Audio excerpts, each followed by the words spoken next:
Bismillahirrahmanirrahim. Assalamualaikum warahmatullahi wabarakatuh. Alhamdulillah wa syukurillah, la haula wa la quwata illa billah. Allahumma shalli ala Muhammad wa ba'du. Ayol ikhwah, kesempatan kali ini insyaallah akan kita lanjutkan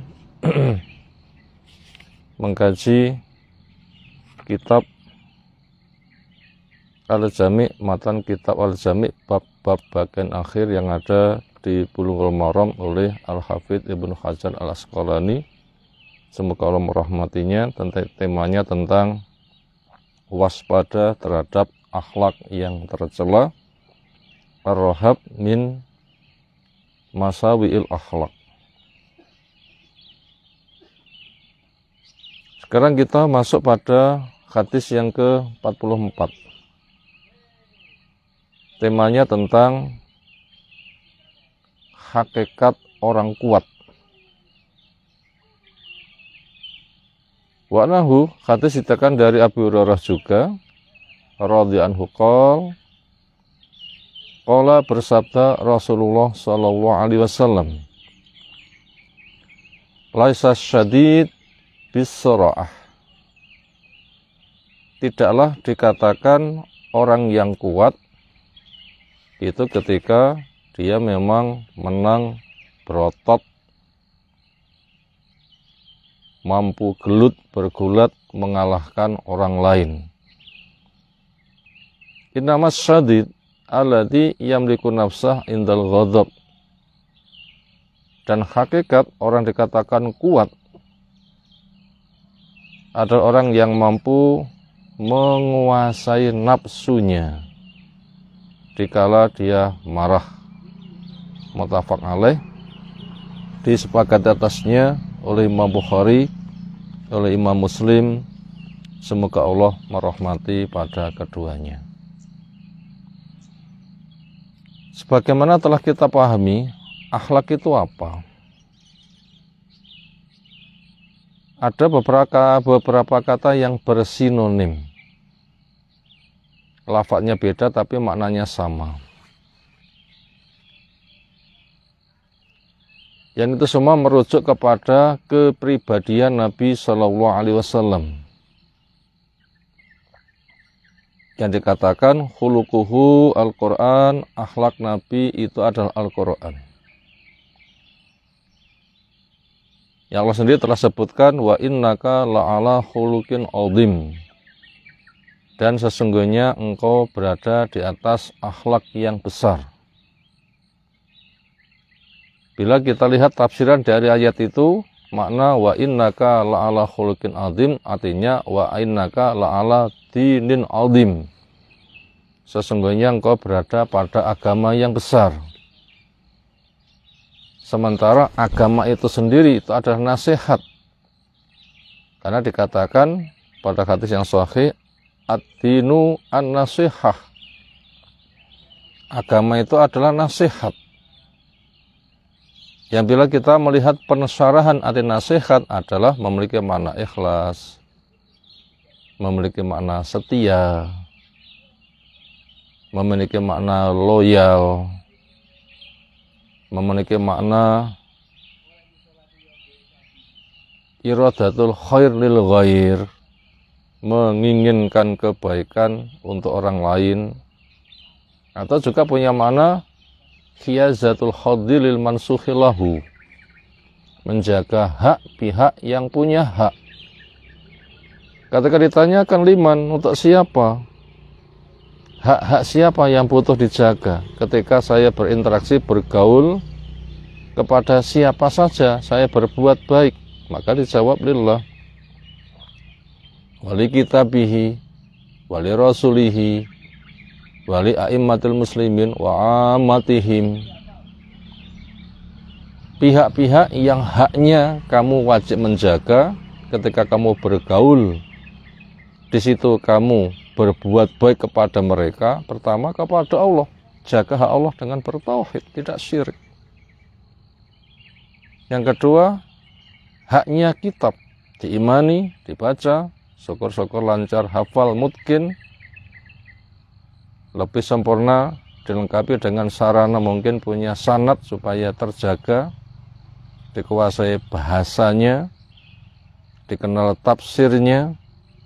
Semisal Imam Syafi'i sudah hafal sebelum balik, kuasai bahasa Arab, lalu duduk depan ahli ilmu Imam Malik, sehingga tahu makna ayat sebagaimana yang dijelaskan Nabi Shallallahu Alaihi Wasallam. Sehingga dengan Al-Quran sebagai pokok hukum, sunnah sebagai tafsirnya, perilaku para sahabat yang telah diajari, paham, praktek, dan mereka dinyatakan benar, lalu diwujudkan, diamalkan, didakwahkan, modal jihad, itu haknya kitab. Lalu menjaga haknya Rasul, untuk diimani, ikrar dengan kalimat syahadat untuk siap mengikuti, dipelajari ilmunya, dikerjakan perintahnya, dijauhi larangannya, diimani berita yang disampaikannya, tidak beramal kecuali dengan tuntunannya, lalu mendengar hadisnya untuk disampaikan kepada orang lain, mencintai dengan memperbanyak sholawat. Itu haknya Rasul jaga. Demikian juga haknya waliul amri. Yang pertama adalah guru, yang darinya kita mendapatkan ilmu supaya bermata rantai dari masa ke masa, pemahaman agama itu tetap tidak mengalami perubahan. Demikian juga wal amri yang kedua adalah orang yang di tangannya mendapatkan mandat dari masyarakat untuk menjadi penengah, di mana dia itu muslim, sholat, maka taati dia dalam kebaikannya. Ketika benar bantu, ketika salah ingatkan, doakan, dan jangan memberontak, karena menyelesaikan salah tidak boleh menimbulkan perkara yang lebih besar. Hasilnya, dampaknya sama saja, itu tidak dianjurkan, apalagi beresiko. Makanya benahi diri keluarga masyarakat supaya diberi pemimpin yang baik. Wa kadzalika nuwalli ba'dadz zalim ba'dzan bima kanu yaksibun. Begitulah orang zalim akan diangkat pemimpin yang zalim dengan sebab kerja mereka. Maka benahi masyarakat dengan ilmu, dengan tauhid, dengan dakwah, dengan tobat, dengan istighfar. Masyarakatnya bagus, nah nanti Allah mudah memberikan pemimpin yang baik. Lalu haknya sesama kaum muslimin, diawali dengan orang tuanya, kerabatnya, dia memberikan kebaikan kepada mereka. Itulah akhlak mulia yang kita wajib membangun. Makanya wajib dihindari akhlak yang tercela, dan termasuk profil orang yang berakhlak mulia adalah jadi orang yang kuat. Makanya tema yang kita angkat adalah sebenarnya seperti apa hakikat orang itu kuat. Profil akhlak yang baik yang seperti itu supaya kita memilikinya. Dari hadis yang telah kita bacakan di atas, ada beberapa pelajaran yang butuh kita sampaikan. Yang pertama, setiap orang punya hak. Setiap orang punya hak. Apa saja haknya? Hak hidup dengan aman, haknya akal, bisa berpikir cerdas, tidak dirusak, haknya keturunan, sehingga bisa bergenerasi, bermata rantai, semakin lama semakin gede, semakin besar, semakin mekar, haknya harta yang halal, bisa menjadi modal ketaatan perjuangannya. Demikian juga hak agama yang dengannya kita mendapatkan bimbingan, itulah agama Islam, yang kita mengakui keesaan Allah dengan bertauhid, yang kita siap tunduk. Salat merupakan ketundukan yang paling gede, lalu dijaga jangan sampai rusak. Itu adalah setiap orang punya hak. Hak hidup, hak akal, hak keturunan, hak harta, hak agama. Itu pelajaran yang pertama. Yang kedua, terjaganya hak, sehingga menjadi sarana terpenuhinya kebutuhan. Ini merupakan kesenangan, kebahagiaan, dan kepuasan. Itu pelajaran kedua. Apa pelajaran kedua? Terjaganya hak. Sehingga menjadi sarana terpenuhinya kebutuhan. Ini merupakan kesenangan, kebahagiaan, kepuasan. Nafsu kita akan bahagia ketika hak-hak itu terjaga.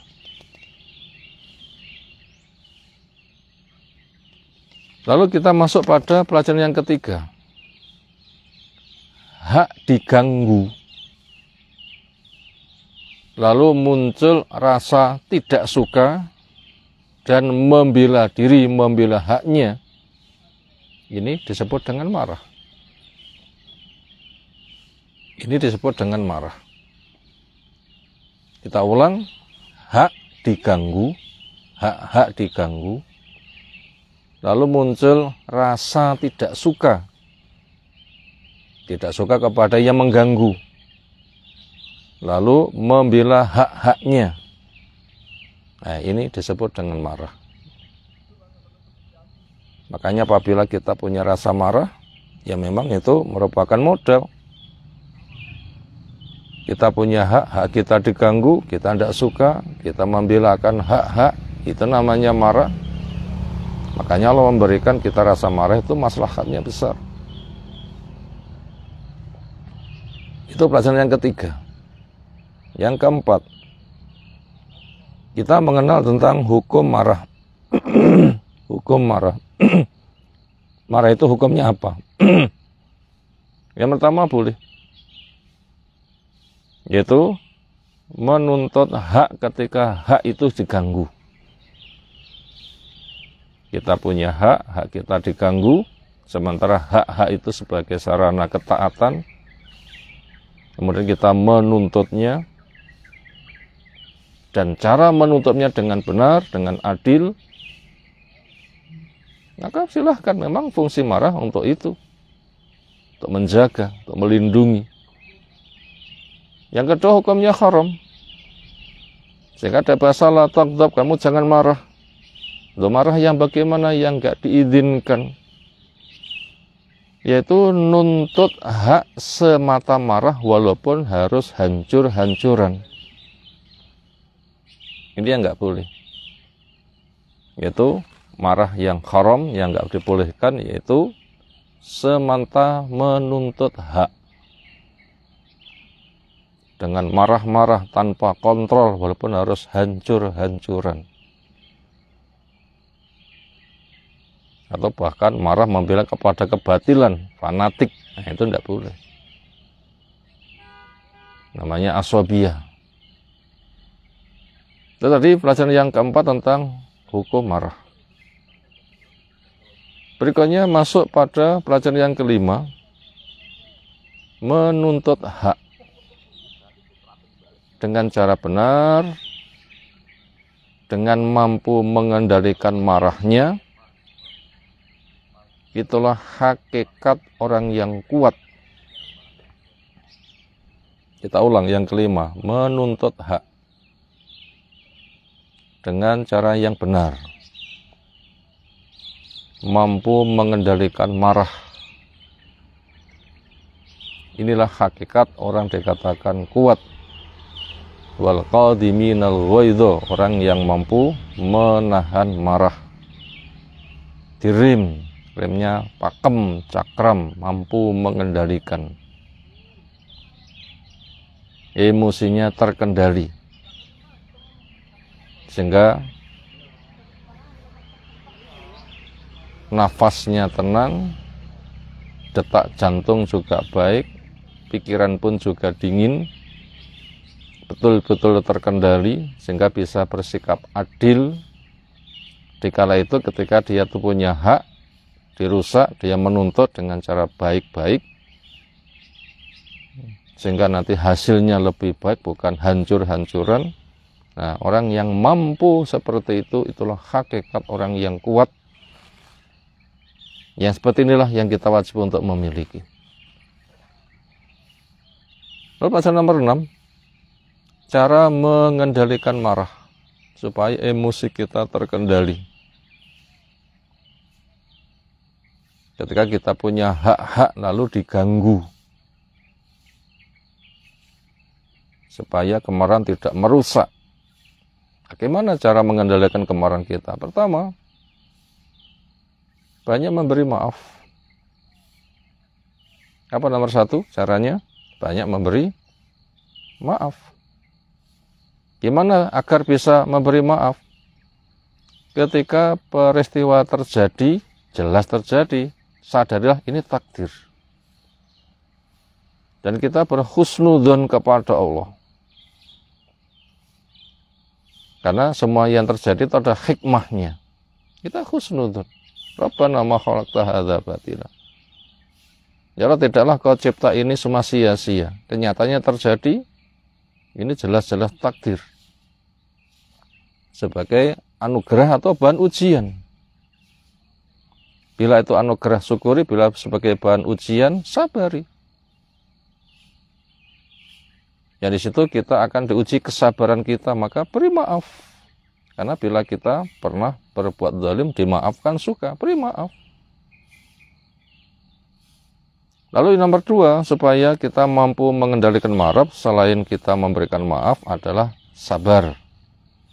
Karena dengan kesabaran akan diganti dengan balasan yang nggak bisa dihitung. Innama yuwaffas sabirun ajrum bighairi hisab. Orang yang sabar diberikan ganti dengan jumlah yang nggak bisa dihitung. Makanya kita ulang kembali supaya kita sabar. Caranya gimana? Pertama, apapun yang terjadi sadari itu takdir. Yang kedua, kita berhusnudzon kepada Allah. Karena semua yang Allah tetapkan itu hanya untuk kebaikan. Yang ketiga, kita sibukkan menggali hikmah. Di balik semua itu faedahnya apa. Yang jelas itu sebagai ujian kesabaran. Mengingatkan kita punya khilaf. Sehingga musibah yang ada akan menggugurkan dosa, diberi pahala, meninggikan derajat. Jadi kita kan ridho kan. Cari itu hikmahnya. Ketika sudah jelas, hikmahnya besar, ridhoi. Ridhoi. Apabila bisa seperti itu, Masya Allah, orang yang sabar balasannya tidak bisa dihitung. Itu cara mengendalikan marah dengan sabar karena diganti dengan balasan yang tidak bisa dihitung. Cara yang ketiga, banyak doa. Allahumma afriq alaina sabra. Karena kita lemah, kita butuh memperbanyak doa. Ya Allah, curahkan kepada kami kesabaran. Lalu yang keempat, banyak latihan. Semisal al-hilmu bitahallum, supaya kita memiliki sifat hilm, nggak gampang marah. Bila marah mampu mengendalikan nafsu, nggak gampang melampiaskan, dan banyak memberikan maaf. Itu hilm. Ini harus banyak latihan. Lalu yang kelima, banyak memberi jasa. Banyak memberi jasa. Walaupun jasa itu dalam bentuk memberikan maaf. Itu besar jasa memberikan maaf itu. Banyak memberi jasa. Lalu yang keenam, cari lingkungan yang baik. Walaupun orang itu sabar, tapi pemicu-pemicu itu banyak. Orang itu punya keterbatasan. Itu juga akan berisiko. Maka cari lingkungan yang baik. Itu tadi pelajaran yang keenam, cara mengendalikan kesabaran. Lalu yang ketujuh, membela hak pribadi itu berpahala. Membela hak pribadi itu berpahala karena sarana ketaatan. Apalagi membela haknya Allah. Apalagi membela haknya Allah.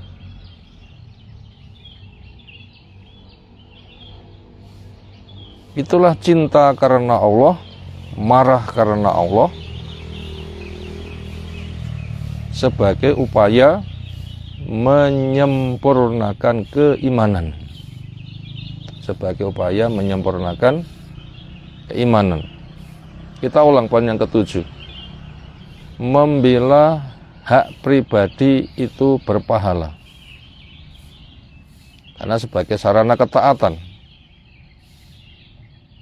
Apalagi membela haknya Allah. Apalagi membela haknya Allah. Membela agama Allah. Membela ilmu Allah. Membela manhaj, metode beragama yang benar. Membela tauhid, membela sunnah. Lebih gede itu pahalanya. Itulah cinta karena Allah dan benci karena Allah. Itu merupakan tanda upaya untuk menyempurnakan keimanan. Demikian yang kita sampaikan kesempatan pagi hari ini. Siapa yang dikategorin orang yang kuat? Semua dari kita ingin jadi orang yang kuat, dan hakikat kuat syar'i itu semua punya kesempatan. Walaupun orang itu tenaganya paling lemah, hartanya paling lemah, tapi akan dijadikan sebagai orang yang kuat. Sudah ada kriterianya.